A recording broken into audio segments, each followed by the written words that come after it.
começo com uma citação dizendo bem assim: a história revolucionária dos negros é rica, inspiradora e desconhecida. Negros se rebelaram contra caçadores de escravos na África, rebelaram-se contra os comerciantes de escravos no Atlântico, se rebelaram nas plantations. Todas as colônias do Caribe, principalmente Jamaica, Santo Domingos e Cuba, as maiores ilhas, tiveram seus quilombos, formados por negros audazes que haviam fugido para o interior e se organizado para defender seus direitos. Na América, os negros organizaram cerca de 180 revoltas de destaque contra a escravidão. O único lugar onde os negros não se rebelaram é nos livros de historiadores capitalistas. Toda essa história revolucionária pode parecer surpresa. Não é estranho que os negros tenham se rebelado. Seria estranho se não o fizessem. James, o autor dos Jacobinos Negros. E por que eu começo os Jacobinos Negros? Porque, igual como a professora Raquel começou a discussão, a gente vai ter que trabalhar a questão do direito constitucional e a questão da nossa memória colonial. Então, a memória constitucional é uma memória colonial. E essa memória colonial, ela esquece algumas coisas muito fortes. 400 anos de escravidão. Não é pouco tempo, não é pouca coisa. O Brasil é a maior nação negra depois da Nigéria. Mais do que isso, quando a gente estuda constitucionalismo dos Estados Unidos, a gente cita Madison e Marbury. O primeiro caso que declara inconstitucionalidade de uma lei envolve questão de segregação racial. Por que a gente não discute direito constitucional e a questão da escravidão? Nem nos Estados Unidos, onde tem a discussão da questão da segregação racial. Esse é o primeiro ponto que eu coloco. Segundo ponto, a gente começa estudando as revoluções burguesas. E o Haiti, onde é que fica? O Haiti é a primeira nação que se torna independente em 1804, da França. E ela tem, na própria Constituição de 1805, declara que todos os habitantes do Haiti, a partir daquele momento, são negros. Mais do que isso, o Haiti é um nome indígena da ilha. Consequentemente, os negros se tornam independentes e assumem o nome originário da ilha em solidariedade aos indígenas. Essa é mais do que a demonstração da Revolução Francesa, é a inscrição de liberdade, igualdade e fraternidade na própria luta. Consequentemente, a gente tem que recuperar essa memória da escravidão, da negritude, e, consequentemente, se vocês olharem a Constituição de 1805 do Haiti, ela prevê o divórcio, ela prevê a igualdade de homens e mulheres, 1805. Nós podemos olhar várias constituições, inclusive a Suíça, por exemplo, só em 1960 que as mulheres vão ter igualdade, e vocês veem o que é a invisibilidade da herança negra que a gente tem, inclusive quando a gente discute direito constitucional. E o terceiro ponto, envolvendo essa primeira parte, eu vou dividir em duas partes com 3 pontos, a segunda parte com 4 pontos. Primeira vez que eu vou ser bem cartesiano assim, eu sou todo anárquico nas exposições. Diz respeito ao seguinte: a gente continua falando, Boaventura cita, outras pessoas citam, que acabou o colonialismo e agora a gente só tem a questão da colonialidade como permanente. A gente tem a colonialidade como permanente, mas a gente ainda tem colonialismo. O espaço onde a América é inventada continua sendo o espaço da colonialidade. O Caribe é o lugar onde chega Cristóvão Colombo na ilha de Hispaniola. De um lado é a República Dominicana, do outro lado é o Haiti. De novo, o Haiti. O Caribe tem 21 países independentes e 17 colônias. Ele é o espaço da colonialidade. O que a gente chama de América Latina tem um território ultramarino francês, que é a Guiana Francesa. Tem um país independente da Holanda, o Suriname, em 75. Então, as discussões coloniais, elas estão presentes nesse espaço que a gente acaba não enxergando como sendo parte do Atlântico. a omissão da escravidão e da memória negra é a omissão do Atlântico, mas é a omissão também do Caribe, e, consequentemente, a gente tem que parar para pensar naquela ideia, né? A Vanessa comentou a questão dos marxistas, mas, por exemplo, tem pelo menos 10 ou 15 marxistas negros e negras do Caribe, de Trinidad e Tobago, absolutamente invisibilizados. Cedric Robinson, num livro chamado Black Marxism, em 1983, citou o conceito de capitalismo racial, antes do Quijano. Ele discute a associação entre capitalismo e raça. A Cláudia Rones faz discussão de interseccionalidade antes da Kimberly Crenshaw. E a gente invisibiliza essas discussões. Esse é o primeiro ponto. O segundo ponto diz respeito a uma discussão que a gente tem colocado muito fora, e isso está relacionado com a questão afro também. A discussão que a gente tem, e eu acho que é importante a gente colocar, porque esse é um tema do momento, que as tradições religiosas e as variedades de experiência religiosa jogam um papel crucial na feitura e na escrita das constituições. E a gente passa dizendo que o novo constitucionalismo, a centralidade do cristianismo deixa de existir. Não é verdade, parcialmente. A Argentina continua tendo, por exemplo, muito forte, e o Brasil também tem. E como é que a gente teria que verificar essas discussões? Eu parto do pressuposto de que a gente tem que discutir no novo constitucionalismo a forte presença das religiões afro-brasileiras, das religiões negras, e que, consequentemente, a gente pensar que tudo aquilo que a gente tem discutido sobre separação de Estado e Igreja talvez não sirva para essas religiões afro-brasileiras. Até porque elas não têm um Papa, igual como o Islã também não tem um Papa, e que, consequentemente, a gente está muito vinculado a uma ideia eurocêntrica de cristianismo. Consequentemente, mais do que defender uma discussão de um pós-secularismo, como Boaventura trabalha, é necessário pensar a própria associação que a gente fez entre uma distinção entre secular e profano. Eu parto do pressuposto de uma ideia do Talal Assad e da Saba Mahmoud, de que o secularismo é a forma normativa que as experiências religiosas são veiculadas, algumas experiências são incentivadas e determinadas formas são construídas.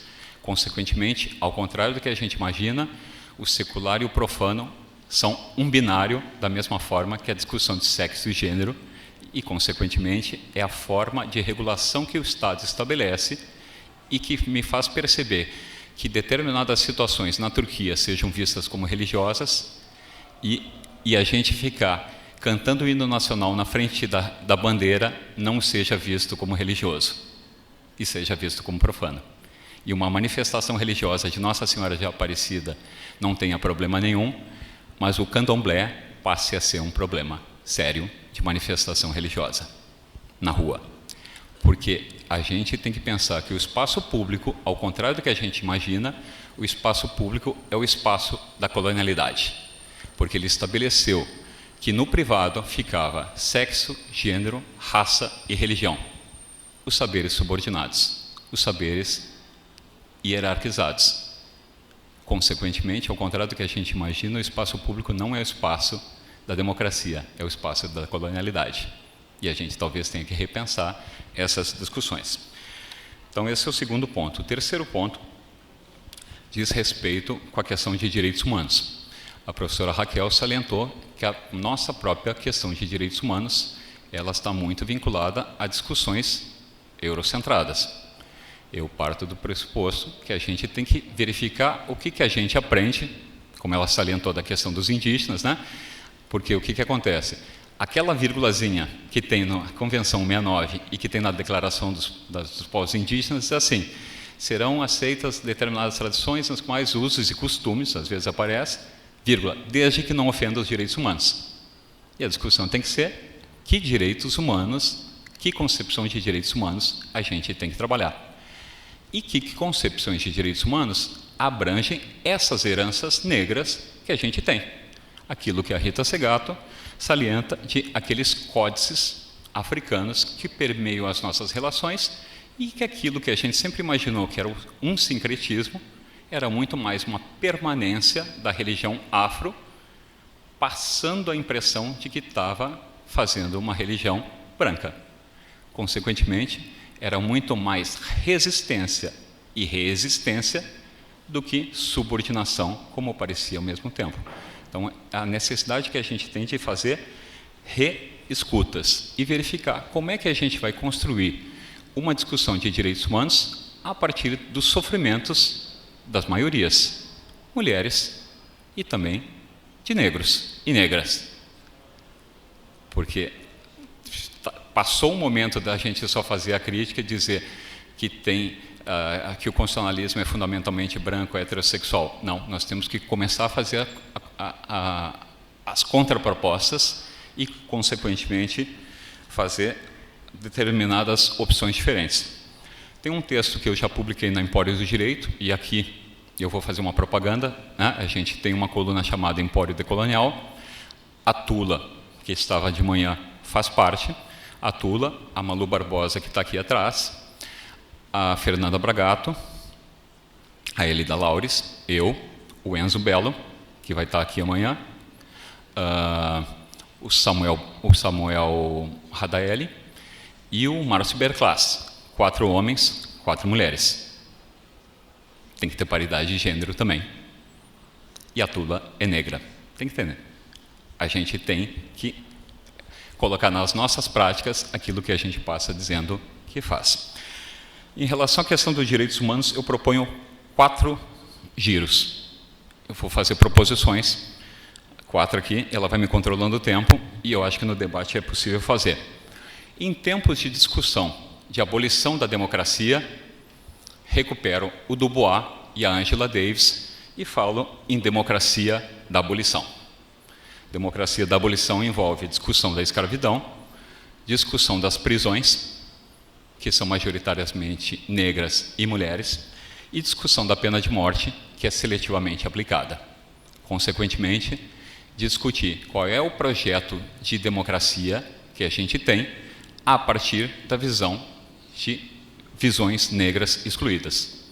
Então, ao contrário da abolição da democracia, que é esse momento atual da discussão, o que eu proponho para uma democracia da abolição? Recuperar Dubois no Black Reconstitution e a Angela Davis no livrinho Democracia da Abolição. Prisões, questão da escravidão e a manutenção das propostas de escravidão. Né? A Zara e a M. Officer são a comprovação de que a colonialidade e a modernidade estão absolutamente juntas. O trabalho escravo e as racializações do mercado de trabalho são as novas formas de escravidão. As prisões, não só as prisões físicas, mas as prisões de sexualidades, de gênero, de raça e de religião. Como vão sendo aprisionadas. Não só a questão do armário, que é bem estadunidense. A prisão, que é bem latino-americana. E, consequentemente, a discussão da pena de morte. Primeiro giro que eu proponho. Segundo giro que eu proponho. Para além de uma discussão de constitucionalismo latino-americano, eu recupero, e eu acho que também vai ser uma proposta parecida da Tula, Lélia Gonzalez, e proponho um constitucionalismo amefricano. Amefricano, porque nós não somos nem América, nem África, nós somos Améfrica. Como diria ela, Lélia Gonzalez, as implicações políticas e culturais da categoria amefricanidade são democráticas exatamente porque o próprio termo ultrapassa as limitações de caráter territorial, linguístico e ideológico, abrindo novas perspectivas para o entendimento mais profundo dessa parte do mundo onde ela se manifesta. América como um todo, sul, central, norte, insular.